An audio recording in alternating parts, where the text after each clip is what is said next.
मध्ये चर्चा सुरू झाली आहे। बातमी अर्थातच आहे शरद पवार अजित पवार यांच्या भेटी संदर्भातली।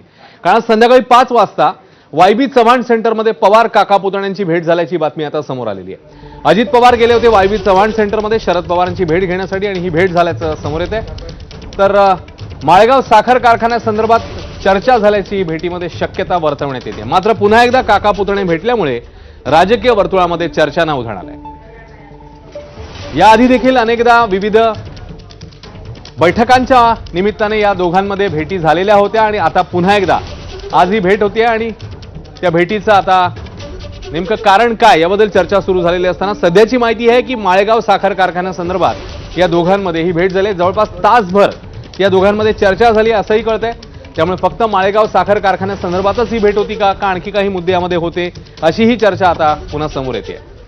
या घडीची मोठी अपडेट आहे शरद पवार आणि अजित पवार यांच्यामध्ये झालेली ही भेट।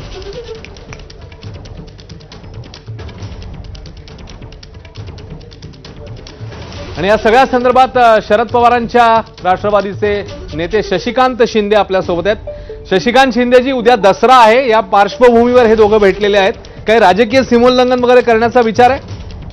असं काही चर्चा नाहीये। बरं, आपण आता सांगितल्यानंतर मला कळलेलं आहे, मला याची कल्पना नाही, परंतु एक आहे की आदरणीय पवार साहेबांच्या बरोबर भेटीचं आपण सांगितलेलं कारण असेल, माळेगावच्या संदर्भात असेल किंवा अवकाळी पावसाच्या संदर्भात की राज्याच्या काही धोरणात्मक निर्णयाच्या संदर्भातून त्यांचा असलेला राजकीय अनुभव, त्यांचा असलेल्या अनुभवाचा चर्चा करण्यासाठी जर सरकारला उपयोग होत असेल किंवा अजितदादा त्या बाबतीमध्ये चर्चा करायला गेले असतील तर त्यात राजकारणाच्या दृष्टिकोनातून पाहू नका, त्यात वावगं काही नाही असं मला वाटतं।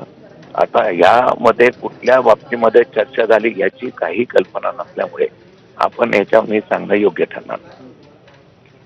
पण म्हणजे फक्त साखर कारखान्यासंदर्भात चर्चा होती, ही भेट 1 तासभर झाल्याची देखील माहिती कळते।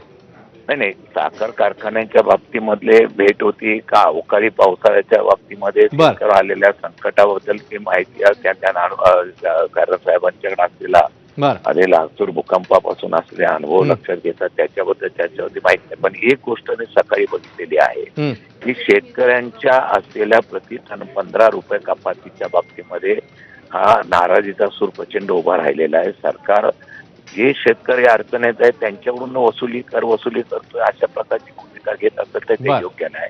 अनेक CSR फंड आहे, कारखाने आहेत, अनेक उद्योग धंदे आहेत किंवा अनेक वेगवेगळ्या प्रकारच्या ठिकाणी मुख्यमंत्री सहाय्यता निधीला आपण मदत करावी अशा प्रकारची भूमिका घेणं गरजेचं आहे। बळीराजाच अडचणी या कर्जमाफी करावी म्हणून आम्ही मागणी करतो, त्याच्याकडूनच कर लावतो योग्य नाही।